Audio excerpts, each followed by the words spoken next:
So after the Ahead of the Game programme, a few of us got together and we set up a mental health team. During our committee meetings we talk about what we can do to improve the mental well-being of our community, so that's our footballers, our coaches, our supporters and anybody else that's involved with Ards Rangers, talking about their mental health and breaking that stigma so that they're not ashamed to talk about mental health and they're not worried about talking about mental health, because this is a safe environment and we have people here that are ready to support them. We all participated in the Ahead of the Game with the FA, and I think that really opened everybody's eyes to just what we could do and what we could achieve.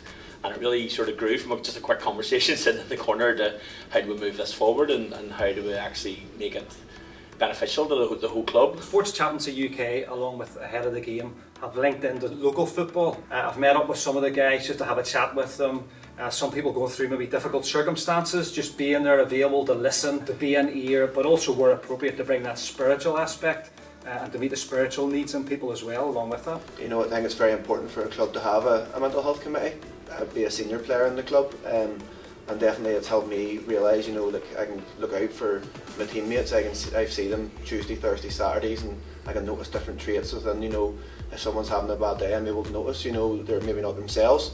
You know, I can ask just quietly or to the side, you know, just to make sure everything's okay. We promote positive mental health at Ards Rangers by being open and honest about it and encouraging people to talk about their mental health.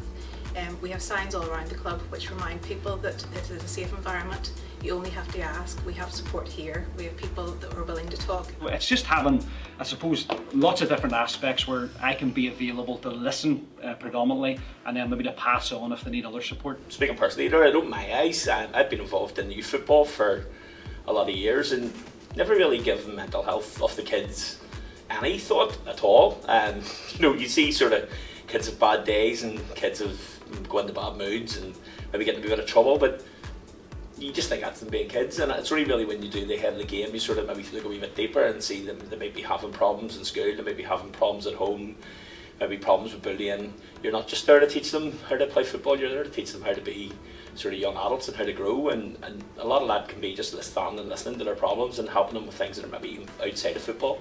And I think the Head of the Game has really helped us do that. I think the course has been absolutely phenomenal in the sense that it does what it says in the tin. It starts the conversation around mental health and emotional well-being. You see the visibility around mental health and emotional well-being, and you know it's a safe environment to walk into.